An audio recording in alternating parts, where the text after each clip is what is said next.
apa kabar semuanya? Semoga selalu diberi nikmat sehat dan rezeki yang lancar. Amin. Kirana akan melanjutin animasi Donghua The Mirror Twin Cities episode 13. Episode ini menceritakan keadaan Kabupaten Taoyuan yang semakin memburuk. Bagaimana tidak, Yun Huan memerintahkan seluruh prajurit untuk mencari Nasheng, bahkan menutup jalur keluar kabupaten.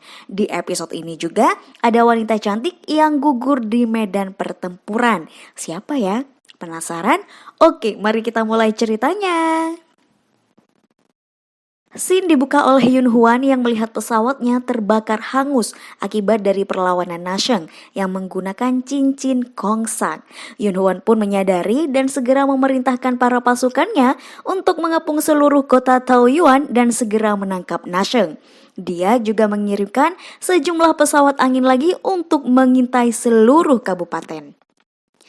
Sementara di kota tak berwarna terlihat Pegasus milik Aying malah pulang sendirian. Dia seakan membawa kabar bahwa tuannya sedang tidak baik-baik saja. Zenlan pun akan segera menyusul Aying. Di kasino Royi, terlihat si Jing mondar-mandir tak karuan karena mengkhawatirkan Ting yang sedang membeli minuman tak kunjung pulang. Apalagi adiknya Aying sedang berada di kamar sumo juga tak keluar-keluar. Lalu terlihat sebuah kembang api di luar. Hal itu adalah sinyal darurat bahwa ada sesuatu yang terjadi pada Ting. Si Jing pun segera menyusul, diikuti oleh Nasheng di belakangnya. Kejar-kejaran pun disaksikan Yanshi dari atas. Yanshi diberitahu ke Aruyi bahwa barusan ada sinyal darurat dari Ting.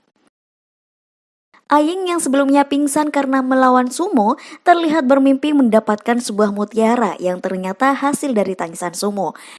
Lalu terdengar Zenlan membangunkannya yang sudah berada di kasino Ruyi. Setelah tersadar, ia melihat Sumo dan Ano masih terkapar di lantai. Aying pun menceritakan bahwa Sumo menggunakan pemisah jiwa dan saat ini terkena serangan balik. Zenlan memintanya untuk istirahat terlebih dahulu sambil mengobati luka Aying. Tak selang beberapa lama, Sumo terbangun, begitu juga dengan Ano. Nah, informasi nih guys, sepertinya judul The Mirror Twin Cities ini diambil dari keadaan di mana Sumo menggunakan teknik cermin kejahatan bukan pemisah jiwa. Sumo dan Ano ini kembar seutuhnya, satu pingsan maka keduanya akan pingsan. Jika terus seperti ini, pikiran jahat dalam boneka akan terus mengikis kewarasannya sampai kesadaran Sumo menjadi cerminan boneka itu.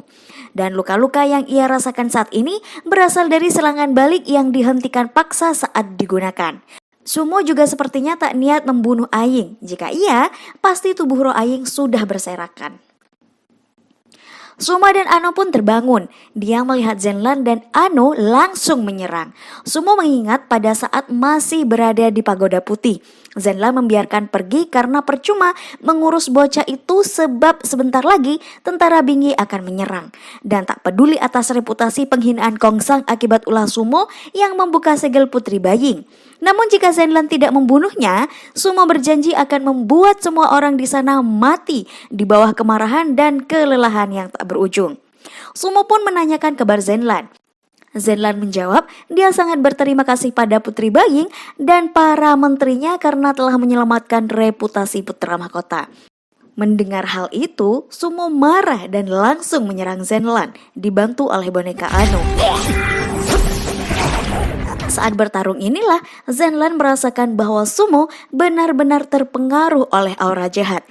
Hingga akhirnya secara tak sengaja Sumo merusak jendela yang membuat sinar matahari masuk ke dalam ruangan. Aying segera menyembunyikan tubuh dari sinar matahari dan dengan cepat Zenlan melindunginya. Bahkan dengan kaget, Sumo segera menutup jendela dengan kelambu. Zenlan bergumam, seandainya ada Kaisar Surgawi, mungkin bisa membantu. Sumo menanggapi bahwa dia akan membawa Kaisar Surgawi untuk membayar agar Aying kembali.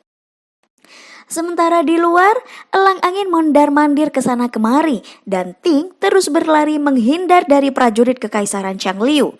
Dengan sekuat tenaga, Ting melawan para prajurit tersebut dan kembali berlari lagi. Tak berhenti di situ saja, ternyata elang angin juga mengincar Ting. Terlihat pilot elang angin adalah seorang mermaid lagi. Dia pun mengeluarkan panah beracun untuk menyerang Ting. Dengan sekuat tenaga, Ting berlari, namun panah tersebut mengenai betis Ting. Dia melihat ke arah elang angin. Siapa tahu yang mengendarai adalah saudaranya Xiao, tapi ternyata bukan. Ting berusaha berdiri mengambil minuman pesanan tuannya. Namun sayang sekali, panah beracun itu tembus melalui dada.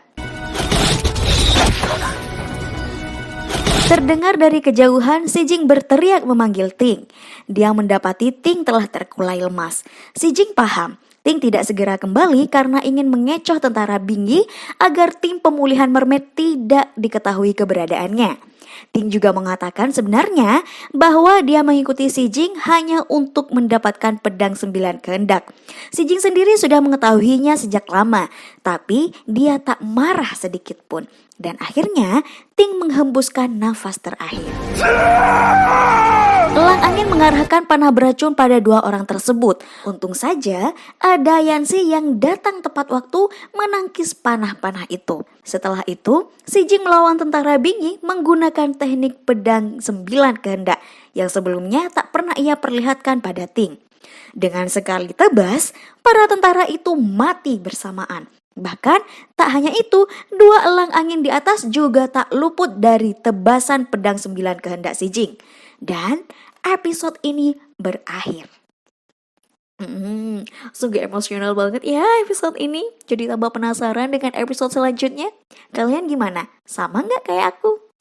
Ya udah, kalau penasaran ditunggu besok ya. Sekarang Kirana pamit undur diri, sampai jumpa. Bye. Jangan lupa subscribe.